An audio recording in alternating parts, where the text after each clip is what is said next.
Hello anime lover, स्वागत है आपका मेरे चैनल पर। और आज हम देखेंगे जुजुत्सु काइसेन का नया सीजन का एपिसोड नंबर 2। तो चलिए जानते हैं आगे की कहानी बिना किसी देरी के। अब तक हमने देखा था कि यूटा यूजी के सीने में तलवार घुसाकर उसे मार देता है और यूजी के अंदर बैठा सुखना को भी हम देखते हैं। वहीं दूसरी तरफ नाया अपनी सुपर स्पीड से चोजो की धुलाई कर रहा था। चोजो को उसकी टेक्निक ही समझ नहीं आ रही थी, पर इतनी मार खाने के बाद भी वो वापस खड़ा हो जाता है।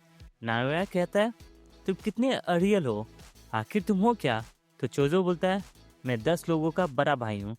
चोजो अब फ्लोइंग रेड स्केल नाम की टेक्निक यूज करता है, जिससे वो अपनी आंखों को स्ट्रॉन्ग कर सकता है और नाया की सुपर स्पीड को देख सकता है। नाया फिर से उस पर अटैक करता है और इस बार चोजो ने उसे पकड़ ही लिया था, पर नाया उसके पेट पे चाकू मार देता है, जिससे चोजो का खून निकलने लगता है। नाया कहता है, तुम बहुत अड़ियल हो, इसलिए मुझे वेपन यूज करना पड़ा। तुम ब्लड मैनिपुलेशन यूज कर सकते हो ना, तो अपने बहते हुए खून को भी आराम से रोक लोगे, पर देखते इस हाल में तुम कब तक लड़ पाओगे। वैसे मैंने चाकू यूज किया, ये बात किसी को बताना मत। जो सॉर्सर्स वेपन लेस कर घूमते हैं वो मुझे बिल्कुल पसंद नहीं। मेरे बड़े भाई भी ऐसे ही बेशर्मों की तरह घूमते रहते हैं और इनकी हिम्मत देखो, ये तोजी को गाली देते हैं। चोजो पूछता है, तुम अपने भाइयों से नफरत क्यों करते हो? नाओया कहता है, हाँ बिल्कुल, बड़ा भाई जो छोटे भाई से भी कमज़ोर हो उसे तो डूब के मर जाना चाहिए। चोजो बोलता है, हो सकता है उन बड़े भाइयों की वजह से ही आज तुम इतने पावरफुल हो। एक बड़ा भाई अपने छोटे भाइयों के लिए रोल मॉडल होता है। अगर वो किसी गलत रास्ते पर जाता है तो छोटे भाइयों को वहाँ जाने से रोकता है, और अगर वो सही रास्ते पर जाता है तो छोटे भाई उसे फॉलो करते हैं। हो सकता हो तुम इतने स्ट्रॉन्ग इसलिए हो क्योंकि तुम्हारे बड़े भाई कमज़ोर है। तुम पूछते हो मैं इतना रियल क्यों हूँ? क्योंकि मेरा कोई रोल मॉडल नहीं है। नायोमी की नज़र नीचे जाती है और देखता है कि चोजो का खून तो हर जगह फैल गया है। चोजो आगे कहता है, भली मैं कितनी भी गलतियां कर लूँ, मुझे अपने भाइयों से आगे रहना पड़ता है, इसीलिए मैं इतना स्ट्रांग हूँ। तभी यहाँ खून की बाढ़ आ जाती है। नाया को समझ नहीं आता कि इतना खून बहने पर चोजो जिंदा कैसे है। उसे पता ही नहीं होता कि चोजो एक डेथ पेंडिंग वूम है, जो कर्स और इंसान के बीच का हाइब्रिड होते हैं। ये अपनी कर्स एनर्जी को ब्लड में बदल सकते हैं। जब तक इनके पास कर्स एनर्जी होती है, ये खून बहने से मरते नहीं है। नाया चोजो के ब्लड से किसी तरह भागने की कोशिश करता है, लेकिन अचानक ही उसकी पैर ज़मीन पर चिपक जाती है। ज़मीन में पड़ा खून ग्लू की तरह काम कर रहा होता है और फिर चोजो उस पर पियर्सिंग ब्लड से अटैक करने लगता है। नायर के पास भी असल में अपने फादर वाली 24 FPS टेक्निक होती है, जिसमें वो 1 सेकंड के अंदर 24 मूव्स कर सकता है। लेकिन उसे पता नहीं होता कि चोजो के पास सुपरनोवा टेक्निक है, 150 साल मेहनत करके बनाई थी। इसमें वो टारगेट पर हर तरफ से अटैक कर सकता है। नाओया भी इसकी चपेट में आ जाता है। चोजो अब नायो को जान से मारने ही वाला होता है, पर अचानक ही यूटा उसके पीछे से आ जाता है और एक मुक्का मारकर उसे सुला देता है। वो अपने साथ यूजी की बॉडी भी लाया होता है। नायो को उल्टी होने लगती है क्योंकि चोजो कोई इंसान नहीं है और उसका ब्लड नायो के लिए पॉइजन का काम कर रहा है।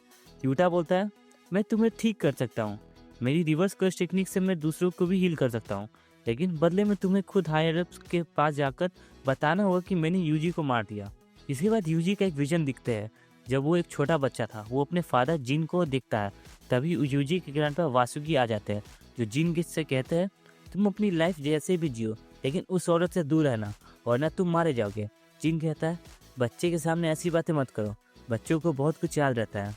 वासुकी कहता है, मुझे पता है तुम्हें एक बच्चा चाहिए था, लेकिन काउरी की मौत। तभी यहाँ एक औरत आ जाती है और पूछती है, क्या हुआ ससुर जी? ये असल में यूजी की माँ काउरी होती है और उसके माथे पर भी वैसा ही निशान होता है जैसा फेक गेटो के माथे पर था। खैर ये सपना यहीं ख़त्म होता है और यूजी की आंखें खुल जाती है। यूटा उसके बगल में बैठा होता है। वो बोलता है, शुक्र है तुम जिंदा हो। वो आगे बताता है कि कुछ महीने पहले गोजो सेंसी उनसे मिलने आए थे और कहा था कि वो यूजी का ध्यान रखे, इसलिए उसने यूजी से लड़ने का सिर्फ नाटक किया था। गोजो ने कहा था, अगर कल को मुझे कुछ हो जाए तो यूटा तुम फर्स्ट और सेकेंड ईयर्स का ख्याल रखना, बाकी हकारी खुद को संभाल सकता है। यूटा बोलता है, आप गोजो सेंसी हो, आपको क्या ही होगा। गोजो कहता है, खासकर यूजी का ख्याल रखना, वो भी तुम्हारी तरह है, उसे भी एक बार मौत की सजा मिल चुकी है। इसे यूटा ने यूजी को मारने का नाटक किया। अगर वो मना करता तो किसी और को यूजी को मारना भेजना पड़ता। हायरअप्स भी कोई बेवकूफ़ नहीं है, मैं तुम्हें सच में मारूं, इसके लिए यूटा ने उनके साथ बाइंडिंग वॉल ली थी। उसे यूजी को सच में मारना पड़ा। यूजी पूछता है, तो फिर मैं जिंदा कैसे हूँ? यूटा बोलता है, रिवर्स कर्स टेक्निक की वजह से।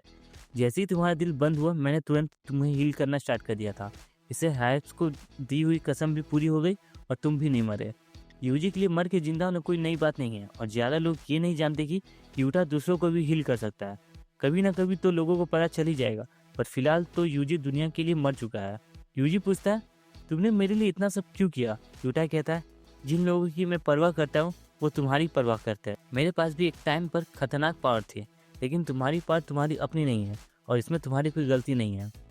तभी मेगुमी आ जाता है और यूजी से कहता है, हम जुजुत्सु हाई वापस जा रहे हैं, हम तुम्हें छुपा कर अंदर ले जा सकते हैं।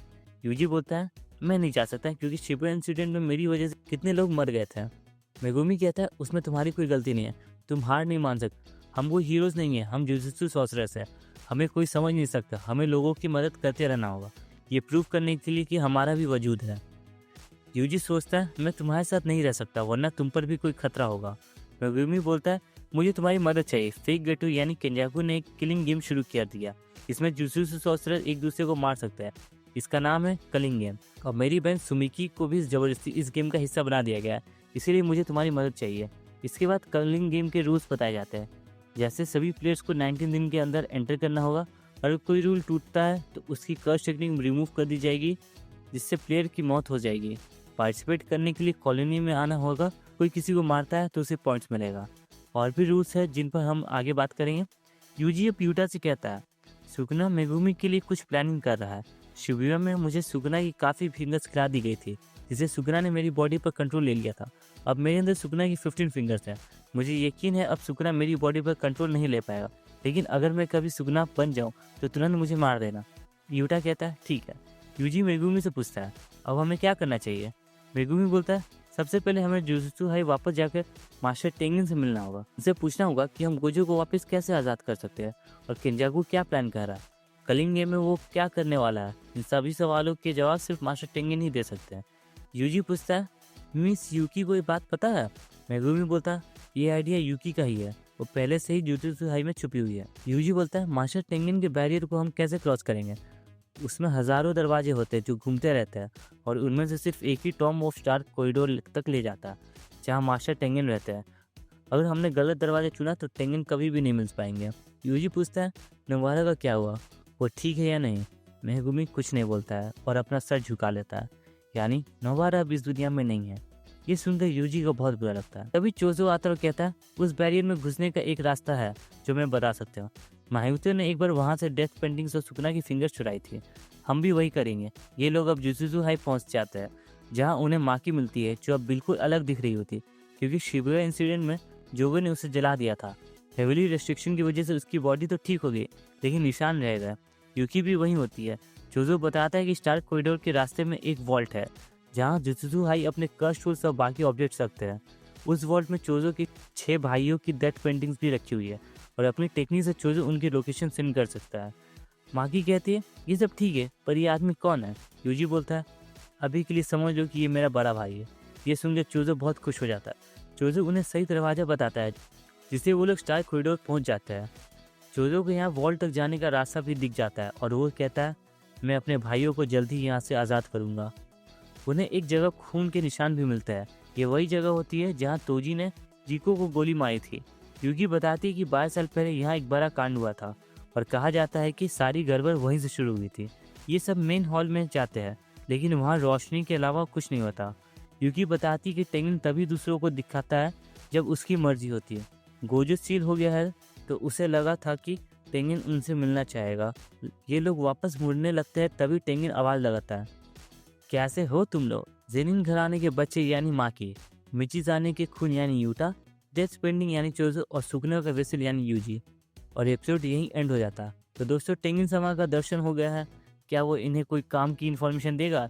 ये जानेंगे अगले एपिसोड में। खैर, अगर वीडियो अच्छा लगा हो तो लाइक और शेयर कीजिएगा और अगर आप हमारे चैनल पर नए हो तो सब्सक्राइब कर देना, बेल आइकन जरूर दबाइएगा। मिलते हैं अगले वीडियो में, तब तक के लिए शुभ रात्रि।